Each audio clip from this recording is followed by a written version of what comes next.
안녕하세요. 네이버 지식인 공무원 1위 삶의 시인입니다. 공무원 시험 쓴소리 라디오. 이 직렬이 좋나요? 저 직렬이 좋나요? 오늘도 끊임없이 오는 질문들. 본인이 이제 선택을 해야 되는데 선택을 못 하겠어요. 왜? 모르니까. 그런데 중요한 게 있습니다. 가령 이런 거죠. 일반 행정이 좋을까요? 사회복지가 좋을까요? 뭐가 좋아요? 본인한테.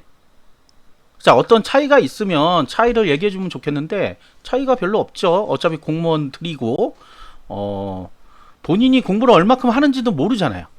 자, 이런 분들 있어요. 공부를 잘해요. 일반 행정을 하고 싶어요. 그런데 약간 점수가 딸릴 것 같아.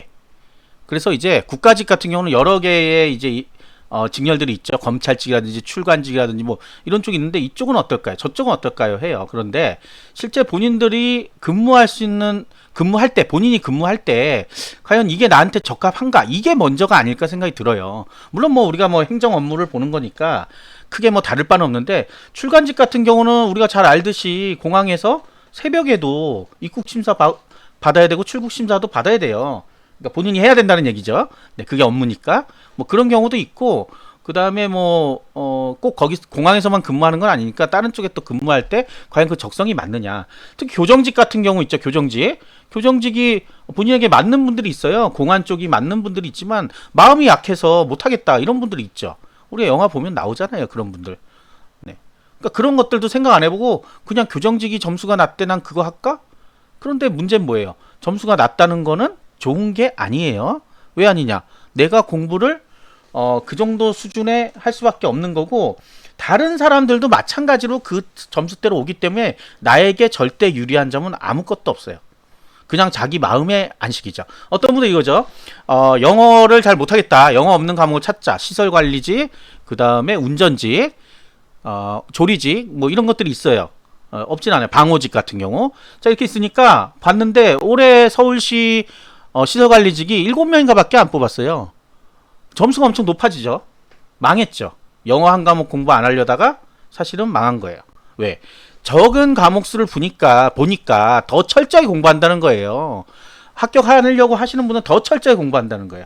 그러니까 이제 우리가 앞으로 영어나 한국사를 대체한다 시험에서 이제 국가직 7급, 지방직 7급이 그렇게 되거든요. 그랬을 경우에 난이도가 어떻게 될 것이냐, 내가 합격하기가 더 편할 거냐, 아니라는 거예요, 사실은. 어차피 실력자들은 영어, 한국사 잘하는 분들이 나머지 가면 못할 리도 없죠. 못할 리도 없어요. 그걸 더 많이 잘할 뿐이에요. 근데 대신 부담은 줄죠. 그분들도 마찬가지로. 우리가 합격하는 사람들도 부담감이 줄어드는 거예요. 두 과목이 빠져버리니까. 국가직 같은 경우는 피세 빼고는 4과목밖에 안 보거든요. 그러니까 그만큼 공부할 수 있는 시간이 더 많아진다. 많아지니까 더 철저하게 할 수밖에 없다. 자, 이런 류를 따라가야 되는 거예요. 어떤 분들은 무슨 군무원 같은 경우 이제 행정직 할까요? 군수직 할까요? 과목이 다른데 그렇게 막 선택을 할 수 있을지 모르겠어요. 군무원에만 올인하는 것도 아니에요. 지방직 시험도 봐야 되고 군무원도 봐야 되고 계리직도 봐야 되고 마음은 좋죠. 많이 본다고 합격하면 처음부터 끝까지 다 보죠. 7급부터 다 보면 한 10몇 개를 볼 수가 있어요. 1년에. 아무 소용 없죠. 공부를 안 하는 공부가 다 다른데 어떻게 그걸 맞출 수가 있냐고요. 자, 그래서 하려는 요지는 이거예요. 일단 본인이 어떤 일들을 하는지를 조금 알아보는 게 좋아요. 유튜브에 요즘 많이 나옵니다. 현직자 인터뷰 이런 거 좀 보시고 그런 일들이면 내가 맞겠다. 그런데 문제는 뭐냐? 그거는 그분 지금 인터뷰하는 분의 현재 상황일 뿐이에요. 나중에 직급이 올라거나 승진해갖고 다른 데 파트로 가면 또 다른 일이 일어날 수 있어요. 특히 일반 행정 같은 경우 부서를 자주 바꿉니다. 그러면 부서 갈 때마다 여긴 좋고 여긴 나쁘고 이렇게 호불호가 갈리게 돼 있어요. 그렇게 되는 거예요. 어쩔 수 없이. 한 자리에 계속 놔두지 않는다고요. 평생 민원대에 앉아있는 게 아니란 말이에요. 지금 민원이 너무 싫어서 나는 퇴사하고 싶어 이런 분들도 거길 지나서 다른 데로 가면 또 여긴 괜찮네? 하고 다니는 분도 있고 그냥 퇴사해버리는 사람도 있어요. 그래서 이렇게까지 해도 합격 이후에 퇴사하시는 분이 있는데 아무것도 모르고 그냥 점수만 보고 점수도 사실 비교가 불가한 걸 비교하죠. 과목이 다른데 어떻게 여긴 합격선이 낮네? 라고 생각하는지 이해를 못하겠어요. 과목이 다른데. 특히 7급 같은 경우는 과목이 다르죠. 아예. 다른데 여기는 합격선이 낮네? 이게 무슨 망발이에요. 망발. 말도 안 되죠. 문과, 이과 같이 전교 등수 내지 않잖아요. 따로따로 내잖아요. 다르니까. 그 안에서의 등수를 찾아야지 왜 다른 학교랑 등수를 매겨봐야 뭐예요. 시험 문제가 다른데. 자, 그런 것들부터 잘 생각을 해봐야 되는 거예요. 물론 뭐 여기 질문하시는 분들이 뭐 대단한 고민을 하고 쓴 것 같진 않아요. 그냥 모르니까 이런 거 어떨까 저럴까 하는데 뭐 답은 다 똑같아요. 답은 다 똑같아요. 예. 제가 합격선 분석할 때 항상 얘기 드리는 거 있죠. 인원수와 합격선은 약간 비례한다. 그러나 실제 합격선은 실제 합격자들은 꼭 그렇지는 않다. 뭐 이런 얘기들 많이 뽑을 때 유리할 것 같지만 또 역으로 그 안에서 많이 탈락을 하기 때문에 필기를 더 많이 뽑기 때문에 거기서 많이 탈락하면 합격선이 더 올라갈 수도 있다. 이런 것들은 공개되지 않기 때문에 알 수가 없어요. 지금 현재는. 알 수가 없기 때문에 더더욱 미궁에 빠졌어요. 그러면 뭐예요? 결론은 그런 지표들은 큰 의미가 없다는 거죠. 큰 의미가 없어요. 그냥 참고용으로만 쓰는 거지 그거를 절대적으로 믿고 뭐 해야 되겠다. 그런 건 있어요. 뭐 교정직이 점수가 낮다. 지금은 어쨌든 간에 9급 같은 경우는 선택 과목을 사회과학, 수학이 들어있기 때문에 전체적으로 사회과학, 수학을 선택한 사람들과 비슷하게 가요. 그러니까 전반적으로 비슷하게 간다고요. 합격선들이. 그중에 교정이 많이 낮죠. 네. 낮은 이유는 여러분들이 잘 알고 있을 거라고 저는 생각이 들어요. 네, 네, 그렇죠.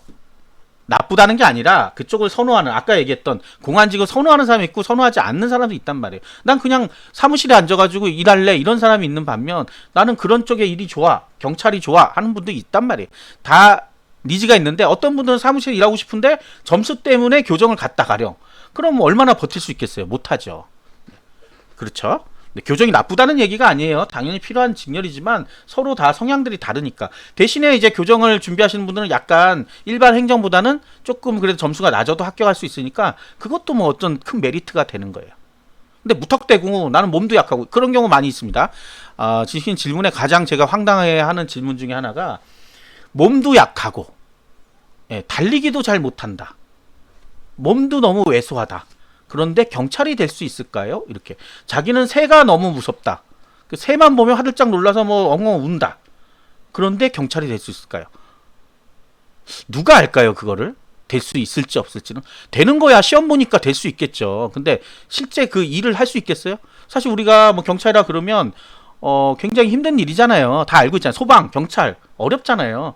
대신에 인원을 좀 많이 뽑고 있기 때문에 많이 몰리기는 하는데 그 중에 많은 인원들이 그만둬요, 사실은. 그리고 매년 나오잖아요. 이런 수해 현장이라든지 이런데, 네, 뭐 그런 일들이 일어나니까. 자, 이렇게 위험한 직업인데 본인이 그런 각오도 없이, 난 몸이 너무 허약해. 과연 가능할까요? 본인이 더 잘 알고 있지 않을까요? 누가 대신 시켜주나요, 가면? 아니, 만약 경찰이 됐어요. 몸이 허약해요. 누가 그럼 맨날 보약을 사주고 누가 맨날 운동 시켜주나요? 본인이 해야 되는 거잖아요. 그럼 지금부터라도 체력을 단련하면 충분히 가능한 얘기죠. 근데 그 얘기를 다 빼버리고 나는 지금 허약한데 가능해요. 이건 뭐 장난을 하자는 것 같아요. 제가 볼 때는. 그럴 이유가 없습니다. 몸이 허약하면 나는 이쪽 공무원보단 저쪽 공무원이 더 맞겠네. 우리가 이제 인성검사라든지 뭐 여러 가지 검사를 하죠. 직업 관련된 검사도 하고 고등학교 때 요즘 하죠. 저도 해봤던 기억이 나는데 거기에 나오는 것들이 어느 정도 자기 성향하고 맞아요. 물론 그렇다고 해서 뭐 정반대의 직업을 간다고 망하는 건 아니지만 어느 정도 성향이 맞기 때문에 그쪽 좀 따라가는 것도 좋을 수 있죠. 네, 좋을 수 있어요. 자, 그런데 너무 이렇게 단순하게 점수, 뭐 경쟁률 이런 것만 따져가지고 가면 남들도 똑같단 말이에요. 남들도 똑같이 몰리는 곳엔 다 몰리게 돼 있어요. 와, 여기는 시험 과목 2과목밖에 안 되네? 그럼 1년 내내 올인하면 되겠네? 하는데 막상 가서 올인이 되냐? 안 됩니다. 2과목이니까 여유롭게 공부하거든요. 여유롭게 떨어집니다. 그러면 놀래요. 이렇게나 점수들을 잘 봤나? 이렇게. 또 의외로 점수가 낮은 것도 있어요. 그래서 여기는 뭐 내가 들어갔으면 합격할 뻔했네? 이렇게. 공무원 시험은 생물이 살아 움직인단 말이에요. 그리고 뭐 약간 비유가 좀 웃기지만 주식하고 비슷해요. 막 몰리는 곳에서는 엄청나게 주가가 올라가죠. 주식 값어치가 올라가잖아요. 근데 안 몰리는 데는 한없이 떨어져 버려요. 뭐 50원짜리도 있고 그렇잖아요. 자, 그런 데랑 같은 거예요. 사실 따져보면. 내가 운이 좋으면 50원짜리에 들어갈 수 있는 거고 운이 좋으면 몇만 원짜리 들어갈 수 있는 거예요. 그래서 더 올라가서 내가 수익을 낼 수 있는 것처럼 마찬가지입니다. 이것도. 그거를 근데 맞출 수가 있어요? 못 맞추잖아요. 그거 맞췄으면 다 재벌될게요. 뭐하러 공무원 시험 봐요? 주식해가지고 떼돈 벌고 있죠. 그게 굉장히 어렵기 때문에 안 하는 거예요. 사람들이. 못하는 거지, 못하는 거. 안 하는 게 아니라. 하고는 싶은데 못 맞춘단 말이에요. 못 맞추고 맨날 돈 까먹으니까 주식 못해요, 다. 젊은 친구들 하다 맨날 망하죠. 등록금 다 날리고. 눈에는 간단하게 보이는데 막상 들어가 보면 굉장히 어렵습니다. 자, 이런 것들이 마찬가지로 공무원 시험 마찬가지예요. 그래서 누가 여기가 좋아요, 저기가 좋아요 하는 거는 다 거짓말이에요. 그냥 장난삼아 답변하는 거예요. 그거를 믿지 말란 말이에요. 공시생한테 답변을 하는 거예요. 그런데 그 공시생이 뭘 안다고 자기가 답변을 해요. 데이터요? 데이터 같은 게 어디 있어요? 데이터 있으면 좋게요. 기껏 해봐야 통계 찌끔 나오는 것밖에 없습니다. 합격선이란 거 믿지 말라고 했죠. 계속해서 말씀드리지만 합격선, 경쟁률 다 별 의미 없는 겁니다. 본인의 점수가 어느 정도 나오느냐가 중요한 거고, 그 해에 내가 공부한 게 많이 나오면 합격할 수도 있어요. 어떤 분들은 책 절반만 보고 나는 시험 보러 간다 했는데 한 50점 나와요. 딱 절반 나오죠. 그러면 이제 생각할 거 아니에요. 나머지 절반만 하면 난 합격할 수 있겠네? 그래서 그 다음 연도는 다 공부하고 갔죠. 떨어지죠. 왜? 이번엔 또 앞쪽에서 많이 나왔네? 앞쪽을 또 소홀히 했죠. 이런 것들 굉장히 단순하고 뻔한 얘기지만 여러분들이 모르는 거예요. 제가 여태까지 공부를 저도 뭐 했으니까, 대학도 다니고 했으니까 했는데, 이렇게 이상한 시험은 사실 살다 처음 봤어요. 이렇게 두꺼운 데서 20문제라니, 이게 말이 돼요, 20문제가? 아니, 학교 중간고사도 옛날에 25문제 뭐 이렇게 났던 것 같은데 범위가 조금이잖아요. 근데 이거 뭐 20문제가 나는데 책을 2권을 주고서는 이 책 안에서 다 나와.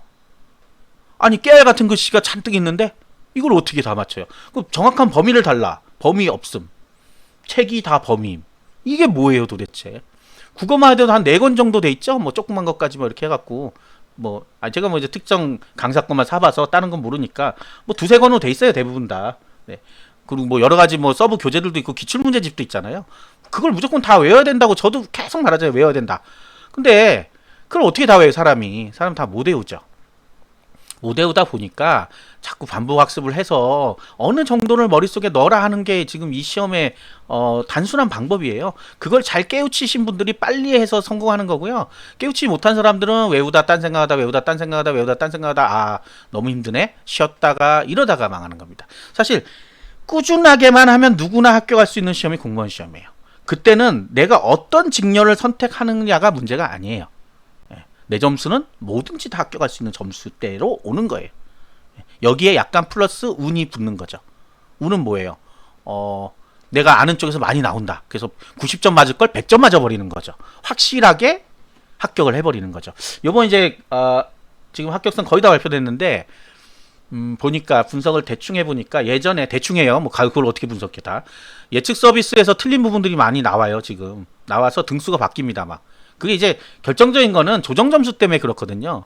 제가 어쨌든 간에 예측 서비스는 절대적인 건 아니라고 했어요. 분명히. 네, 빠져나가는 게 아니라 그렇다고. 그런데 그거 밖에는 사실 우리가 알 방도는 없어요. 다른 게 어떻게 알아요? 뭐 모르잖아요. 점수를 다 공개했는데도 불구하고 예측 서비스에 입력 안 하시는 분들이 많이 있단 말이에요. 많이 있다 보니까 나중에 실제 합격자와 본인 등수가 많이 차이가 날 수밖에 없는 거예요. 어떤 분은 떨어지죠. 밀려가지고 0점 몇 배 수였는데 떨어졌네. 뭐야 이거 왜 이렇게 입력들 안 했어? 입력을 안 한 게 잘못은 아니죠. 네. 여러분들 참 되게 단순한 것들이 있던데 왜 특정 회사의 예측 서비스에 입력을 해야만 할까요? 그리고 그 회사를 다 안다고 생각하나요? 이렇게나 많은데 20만 명 거의 다 되는데요? 아니에요. 그러니까 그거는 샘플링이죠 일종의. 우리가 여론조사 뭐 정치권 여론조사 할 때 뭐 1000명 이렇게밖에 안 해요.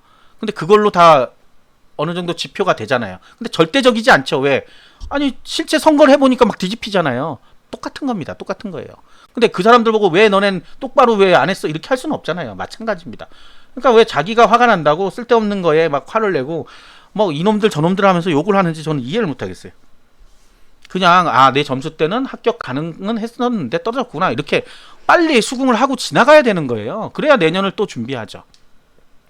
뭐 떨어지신 분들이야 뭐 열이 받고 이러겠지만 사실상 근데 본인이 잘못해서 떨어진 게 그러니까 다른 사람이 잘못해서 떨어진 건 아니잖아요. 그분들이 뭐 점수 입력 안 했다고 내가 떨어지고 붙고 하는 게 아니잖아요. 원래부터 점수는 시험 보는 날 정해져 있었다.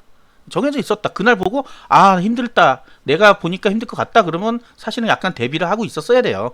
필기시험 준비를 하고 있었어야 되는데. 근데 아직도 늦지는 않았습니다. 지금 필기가 좀 늦게 나와. 또 그거 가지고 또 뭐라 그러죠. 코로나 때문에 필기 합격자 늦게 나와서 망했다. 한 달, 2달을 더 허비했다. 사실은 거의 한 달 허비한 거예요. 한 달 정도. 충분히 쫓아갈 수 있는 시간입니다. 충분히 충분히. 특히 그렇게 합격선에 왔다 갔다 하시는 분들은 1년 정도 더 하면 합격할 수 있습니다. 근데 어떤 분들 또 얘기를 들어보면 합격선 간당간당은 영원히 합격선 간당간당이다 하시는 분도 있어요. 세 번째 그렇게 됐다 자기는. 그 한 파트를 못 넘겨서 그래요 사실은. 그러니까 항상 불안하죠. 그 파트를 안 하고 밀어놨기 때문에. 그래서 제가 그랬잖아요. 목표를 100점으로 만들어놔야지 80점, 90점을 만들어 놓으면 망한다고. 그 한 문제가 내 결국 당락을 결정한다. 공부할 때는 제일 어려운 거부터 하는 겁니다. 쉬운 거부터 하면 나중에 어려운 거 하기 싫어져요. 그래서 어려운 거부터. 저도 제일 하기 싫은 거부터 했어야 되는데 제일 하기 좋은 거부터 해버렸어요. 진도 잘 나가죠. 좋죠 뭐 매일같이 공부가 즐겁죠. 아는 걸 또 하니까. 근데 실제 모르는 부분에서 내가 자꾸 틀리는데 그 부분은 하기 싫은 거예요. 왜? 어려우니까. 국어 문법 같은 경우 하기 싫거든요. 그런 거 표준어 외우려는데 외우기 싫거든요. 안 하고 한자 특히 한자는 요행으로 맞추면 돼. 하지만 실제 합격자들은 한자 공부를 해요. 한자 공부를 했기 때문에 맞추는 거예요. 그러니까 60점은 대부분 나옵니다. 국어가. 근데 80, 90은 안 나와요. 왜? 그거 몇 개 포기했기 때문에 안 나오는 거예요. 저도 여태까지 최고 점수는 70점밖에 안 나왔어요. 저도 한자 공부 안 합니다. 한자를 잘 맞추긴 했는데 한자 공부 안 하는데 문법 공부 안 했어요. 그러니까 점수가 나올 리가 없죠. 그러면서 맨날 얘기하는 거예요. 난 그래도 국어 60은 나오던데 다 나와요. 다. 국어는 대부분 60은 나옵니다. 다. 한글로 돼 있기 때문에. 나머지 과목들은 이제 암기를 안 하면 그만큼 차이가 확확 나죠. 한국사 같은 경우 많이 차이 나고 그 다음에 영어는 아주 뭐 극과 극이에요. 극과 극. 그래서 영어도 단어를 외워주고 뭐 이런 거 공부를 해야 되는데 안 하죠. 왜? 하기 싫으니까. 조금 처음에 좀 하다가 나중에 그냥 안 해요. 그리고 독해하면서 외워야지. 그 독해하면서 안 외워요. 계속해서 안 외워. 결국은 시험 보면 60점도 못 넘죠. 40점, 50점. 이 점수로는 합격할 수 있는 점수가 아니잖아요. 자, 여러분들 지금 만약에 그런 마음을 먹었다 그러면 그냥 시험을 포기하는 게 나아요. 난 단어 외우기 싫어. 그냥 볼 거야. 난 원래 67점은 나와. 이런 분들 제일 무서운 사람들이에요. 그냥 봤더니 60점 나왔더라. 그럼 단어 안 외워도 되겠네? 하고 갔더니 몇 점 나와요? 70점 나오죠. 70점 나와서는 합격이 불가능하죠. 그쵸? 그러고선 그러죠. 야, 70점 나와도 떨어지네? 당연히 떨어지죠. 네. 90점 맞아야 된다고요, 영어도. 국어, 영어, 한국사 90점 맞아야 된다고, 이제는. 시대가 그렇게 바뀐단 말이에요. 왜? 그만큼 쉽게 나오니까. 기본 까는 문제를 좀 깔아줬다는 얘기예요, 점수가 높다는 거는. 그건 누구나 다 맞추는 거라고요, 누구나. 누구나 맞출 수 있는 문제를 깔아줬단 말이에요. 자, 그렇게 생각을 해야지, 문제 쉬워졌으니까 난 공부 더 안 해도 90점 맞을 거야. 무슨 수로 맞냐고요, 무슨 수로. 네, 무슨 수로. 그 다음에 뭐 사설 모의고사 같은 거 보신 분들 또 이제 기가 좋죠. 난 당연히 합격했지 했는데 떨어져요. 왜? 그 문제랑 그 문제가 같을 수가 없잖아요. 다른 파트에서 많이 내버리면 끝나는 거라니까요. 자, 그렇기 때문에 이러나 저러나 겸손하게 계속 꾸준하게 공부를 해야 된다는 겁니다. 여러분들 공부 안 하는 순간부터 망하는 거예요, 무조건. 한 달 남았네, 좀 쉴까? 한 달 남았으면 더 공부를 해야 되죠. 이런 분도 있죠. 아직도 뭐 8개월이나 남았는데 천천히 해야지. 언제까지 천천히 가요?